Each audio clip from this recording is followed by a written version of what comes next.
Alex is a business mentor and coach for fitness professionals. So y'all are going to want to pay attention closely to what he has to say. Alex, before we dive into all the goodness that we're going to talk about today, would you mind kind of giving everybody a quick story about how you built the business you have today and how you came to be on this summit, speaking to them about their business?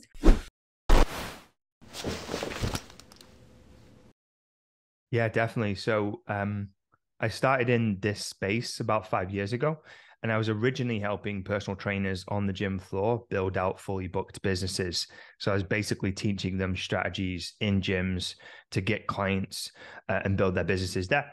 And then back in 2020, as we all know, we went into that situation where the gyms closed down and they closed the doors. Everyone is in a little bit of disbelief. And all the trainers that I was working with at the time kind of panicked because their clients started pausing, asking for refunds, wanting to stop. And we had to come up with a solution to help these trainers obviously retain their business, retain their clients. And so we really pivoted in 2020, in March 2020, to helping those personal trainers retain their business through virtual coaching. We kind of just made it up as we went along. And over the course of that year, we figured other things out when it came to social media, when it came to delivering better online services and programs. And it kind of just organically formed from there into a mentorship program that we have today. And we've helped hundreds and hundreds of personal trainers transition and make that leap online, but also helped thousands of trainers through our free communities and free programs build online coaching businesses. And that's what we do today in the Remote Coaches Academy. That's awesome. So you bring up a really good point, one that I want to ask about. And so before you were working with people in the gym floor in the studios to fill their books with like in-person training.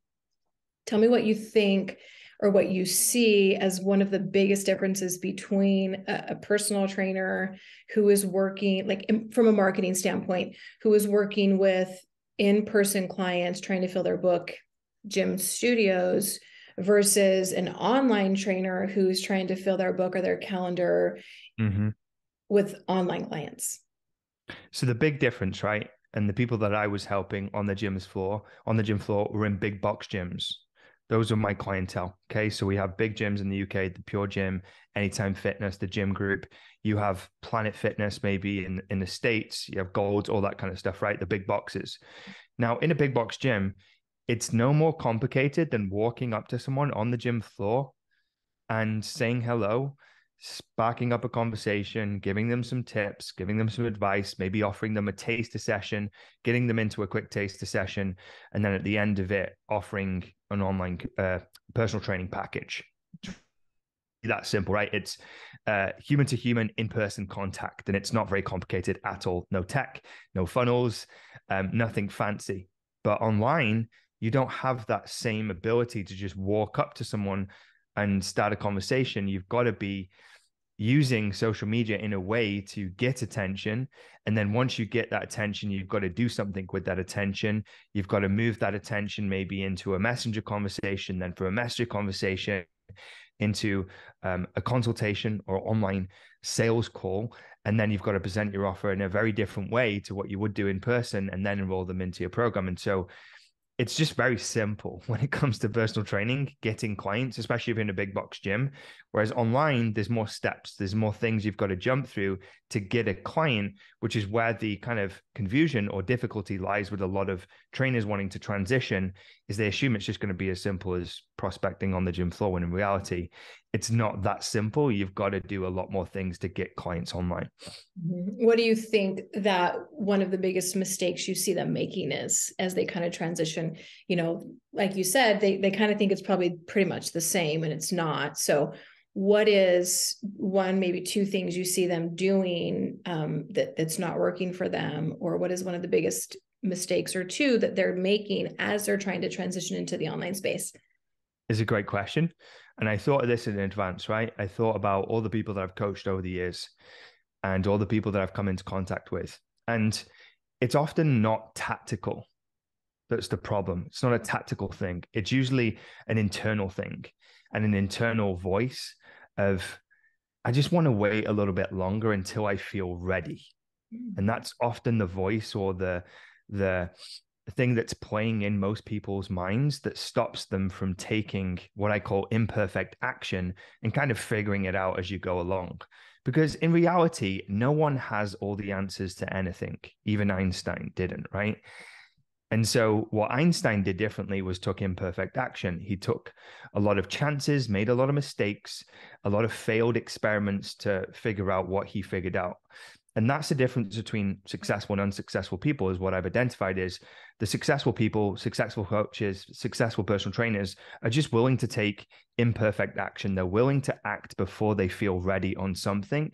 And the biggest obstacle I see with most people who are not making any progress is they simply are just waiting to feel ready and waiting for this feeling that's never going to appear, because you'll never feel ready, because you'll never have a full picture of what's going to happen next. You just can't. It's impossible. There's no certainty in life, and you have to get comfortable with uncertainty if you want to be an entrepreneur or build a business. The only thing that's certain is death. Sorry to be a little bit morbid, but you and I both know that's the only real certain thing. And even that's not certain. With AI and the new technologies, you may be able to come immortal. So nothing is certain now, given Maybe taxes. ChatGPT and AI. Like, we don't know. And so that's what I'd say is the biggest kind of holdup, is waiting to feel ready, Right. waiting for that feeling of, okay, now I'm going to jump. So what does that look like then? Does it look like, so what are they doing that they're waiting to have completed, or what do they feel like is going to give them that feeling of being ready? Is it a certain number of followers? Is it a course that is pre-recorded and totally curated and looks great? Is it, what does that look like, if anything, or does it look different for different people? In your experience, what do you see? What do you think people are looking for that's going to bring them that, okay, now I'm ready to do it feeling? I don't think any one person is the same, just like no online business is the same. However, there's themes. Okay, there's certain things that you see time and time again. So we'll work off themes. One theme I see is I'm not qualified enough. Okay, so they're seeking more qualifications. If I get another qualification, or if I get this, or if I get that, or I get this award, then I'm going to feel ready. So that's one thing, qualifications. The next thing is program. This is a big theme that I see. Someone typically waiting to have the perfect program and the perfect product or the perfect service, when in reality, I don't believe that you can create the perfect program on your own. I believe great programs, I don't believe perfection exists. I believe great programs are built with clients, not for clients. And what I mean by that is clients are your best feedback. And so if you're trying to create this perfect program, which you can't create in a silo on your own, you'll never get to that point of it being perfect anyway, because clients are going to give you a feedback loop that gives you information that you weren't even thinking about, or gives you feedback that you weren't even thinking about, that helps you create an amazing program. And so a holdup I see is obviously qualifications, which I just mentioned, but also having the perfect program and waiting to have something that doesn't exist. And the only way to create a great program, in my opinion, this is what I've seen, is simply put something out there. Okay, a minimal viable product. You'll know this term, MVP. Get it out there, get some feedback from the clients, and then adjust and make iterations along the way, and it will become a better program. A great program one day, but it won't be a perfect program, because there's always things to improve. I just updated something in my own program yesterday, because it's always changing. Like, nothing is static. There's always evolution in program, in technology, in your understanding, in your philosophy as a coach. So you're actually doing your clients a disservice if you create something once and you think you're done, because you're not. You're going to have to do many iterations along the way, get comfortable with just taking in imperfect action, and you will move forward and be successful. I love that. It kind of brings me up a quote of something I used to say in high school and college, and that's C's get degrees. Yeah, exactly right. C's See get work and degrees. work. They get degrees. They get done. They get done, right? Waiting until you have like this A+ product is never going to happen. And B, like, you're so right. I bet, and I'm going to ask you a question that you don't know is coming, but I bet looking back on some of your first products and programs that you put out, you would probably be like, oh my gosh, that's so cringe. I did that. That's what I put out there. They Because were over trash. time, They, yeah, they were because over absolute time trash. it becomes so much better. I love, Absolutely. yeah, I love that you say that the clients are actually an extremely important piece of creating that program, because it Mm, seems like so many people want to have their program pre-built, ready to go before they even do anything, before they start, right? So do you like to encourage people to build it as they go, or get the bones? And how do you like to teach people to do that? great question. I'll literally take an example from today. I was on a call with a new client that I'm working with very closely because he's got a very unique niche. And what we agreed on was to get 4 weeks of a 12-week program mapped out and get some kind of content in place so that we've got enough lead time to bring on a client in the front end of those 4 weeks. And when we bring on those clients in the front end, we've got 4 weeks to start working on week 5, week 6, week 7, week 8. And it's kind of build as you go principle. So you bring people in the front end, you've got a little bit of a runway for them to go through before they get into maybe the second month or the third month. But by the time they get to the second month or the third month, you've already kind of created that, and you've almost got like this urgency to do it as well because you've got a client coming through the process, versus if you're just sitting there kind of thinking about getting a client and thinking about creating a program and there's no real incentive to do so. From my experience, like people either don't take action on creating it or just never enroll a client in the first place and just spend forever building it. And so we just like to take imperfect action. I encourage people to get an offer in place, get some minimal structure to those first 4 weeks or 6 weeks, start enrolling clients, and then build as you go. And once you've taken one client, two client, three clients through it, you've then got a little bit of a program in place, maybe a 12-week program, and then you run the fourth, the fifth, the sixth client, and you make other little tweaks and iterations, and slowly but surely it becomes something that's really good. And that's when you're able to increase the price points, but also increase the results because you figured little nuances out that you didn't imagine when you first kind of put pen to paper and started planning out those first 4, 6, 7 weeks. So imperfect action again is what I teach. Yeah, I love that. That's so important too, because, and you bring up a really good point too, getting somebody enrolled, it almost puts the pressure on you that you need to continue with week 5, 6, 7, 8, 9, 10, 11, 12, Mm-hmm. right? It's like, oh man, I got somebody who needs week 5. I better get out there and create it. And when you do it this way, you can take their questions and their feedback and the things they're struggling with, and you can create something that would help that for the second client and the third client and the fourth client, and so on. That's super great. I love that. So what one piece of advice would you give the person who's listening right now that's like, yeah, I mean, that works for everybody else, but I'm different. Like I really have to have it prepared. Or the person who's just scared to take imperfect action, who's sitting here thinking, I really want to, I want to be an online business owner. I want to make an impact. I want to have, I saw you made a post. I don't know if it was today or it was recently. It's like, you guys are moving across the country Mm-hmm. because you have a completely remote business. I just did the same thing. We just moved basically clear across the United States. Amazing. Found, Congrats, by the way. yes, we found a beautiful home, and we just did it because our business is fully remote 100%, and a Mm-hmm. lot of people are like, you did what? But it's like, our income isn't changed, right? I can work from anywhere. So the person who's looking at you, looking at me going, that's so cool, I really want that, but they're afraid to take action. What piece of advice would you give them right now? Give yourself permission to fail, right? Because the reason why you're not taking action is because you don't want to fail. You don't want to be embarrassed. You don't want to show yourself up. You don't want to start something and not complete something. But if from day one you give yourself permission to fail, there's nothing you can lose. Mm. And so just giving yourself permission to fail is something that I'd encourage everyone to do. And I teach the same principle when it comes to video content. I'm big on video content. Okay, we're recording a video right now. I do videos weekly. You do videos weekly. I see you creating videos, right? But a lot of people are scared of creating videos.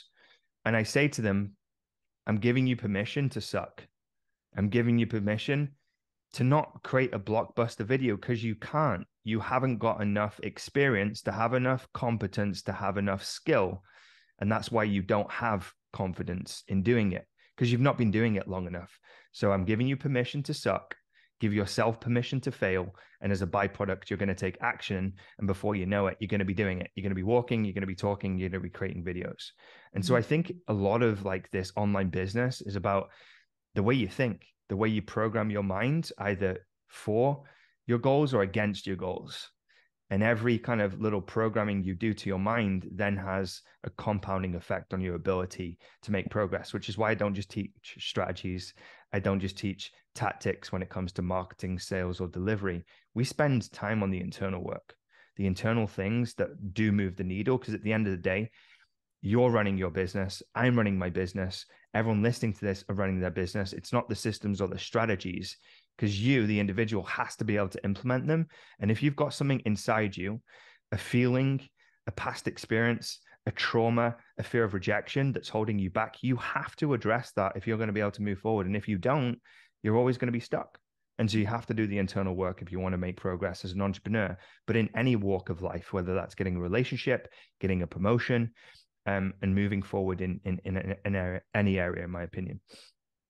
That is so important. And I think in our culture today, it's talked about a lot, but still overlooked, you know, the mindset work, the getting the mind right here and kind of getting through all that stuff that's holding you back. Because you're right. Like if you have trauma, or if you have something in your life that's paralyzing you from failure, you're never going to be able to go do that video, right? Because you're so afraid of nobody watching it, or you sounding like a fool, or you stumbling over your words, or this, that, or the other. So you have to do the work, because strategies and processes will only get you so far if you can't do the work, put yourself out there. I love that. That's a big component of your program. That's really, really powerful. I like to teasingly say, we work for failure badges around here. You got to go out and get your failure badge, right? There's so many badges you're going to have to get before you're successful. Go get them as quickly as you can. Get the I did a live video and nobody watched badge. Go get the I accidentally sent an email to the entire list badge instead of just this tagged sequence. Yeah. You're going to make mistakes. Yeah. You're Failed launch going to badge. fail. Right? Yeah. Yeah. It's just part of the process, you know, and it builds your character. You know, if you start to get comfortable or more comfortable with failing, then you just become more resilient. And you've got to be resilient as a business owner, because like, I'm not going to sugarcoat it. I'm sure you don't either with your audience. Building a business is one of the toughest sports in the world. Okay. What sport comes close and what competition comes close to business? Okay. There's a new business starting daily, right? And so there's a lot of competition. It's a tough sport. You've got to build the characteristics of someone who can be resilient and be in it for the long term, because often it takes longer than you think it will take in your mind. Your vision of how your business is going to go is typically not how it pans out. And that's why you've got to think long term, not short term. And you've got to be resilient and be patient. And it takes time to build the character and the skill set and the things that you need internally in order to succeed. And that's what I like to do when managing expectations with the people that come to me. You know, it's not something that's going to happen overnight. It takes time. Yeah. But if you fall in love with the process, like, you will stick with it. Yeah, I love that. And character, like you said, that comes through all of these experiences and these mistakes, and being resilient, being consistent, and just showing up after failure and taking these lessons and, you know, having a thicker skin and growing from those. That's amazing. Alex, that was really insightful. I thank you so much. Okay. Before I let you go, you have a free gift for everybody. We're going to link right below this video, so they don't have to write down the URL or anything like that. We're going to have it right here, but tell them about this free gift and how to get it and why they should get it. So I've got a lot of free stuff that I could give away. If you go to my socials, you'll probably find that. But there's one that seems to be like really, really popular, like thousands of downloads of this particular one. And so I think this would make sense to share this one. It's called the Online Delivery Blueprint. And essentially what I do inside the Online Delivery Blueprint, it's about a 30-minute long video where I basically break down exactly what goes into a program worth £1,000 or $1,000 or more, and really just show you what to include. Because a lot of trainers specifically coming into the online space may just think it's about sending some clients workouts and building training plans, when in reality, that's only 30% of what you can include in an online coaching program that makes it valuable, that gets results, and ultimately is going to allow you to charge the prices that justify that, right? And so inside this resource, I break those things down, what to include, what to give to clients, and really what's going to drive results. And also really just to smoothly coach clients online. Because I think, like we said earlier on, the biggest theme that holds people up is the delivery, is the program, is what do I create? What do I give? What do I do with the client? So this may actually solve that problem for you if you check it out. That's awesome. So it's a video that's going to help them out. It's going to outline exactly what they need to put in this program that they're waiting to be perfect before they launch their business, right? So at the end of this, they should have the tools to get that put together and launch it out and start building their business. Exactly. I love it. Thank you so much, Alex. This has been so great, so insightful. You bring so much value. I know everybody here is probably wanting to connect with you on social media. So can you tell us where to find you on social? Yeah. So if you search on any platform, it's Alex C. Povey. So Alex C. Povey on any platform. The URL is the same across all of them. And then if you want more content like this, I've got the Remote Coaches podcast, which is full of insights and strategies and things that we talked about today that you can get stuck into. So check those things out. Perfect. Thank you. Thank you so much for your time, and we will see you all later.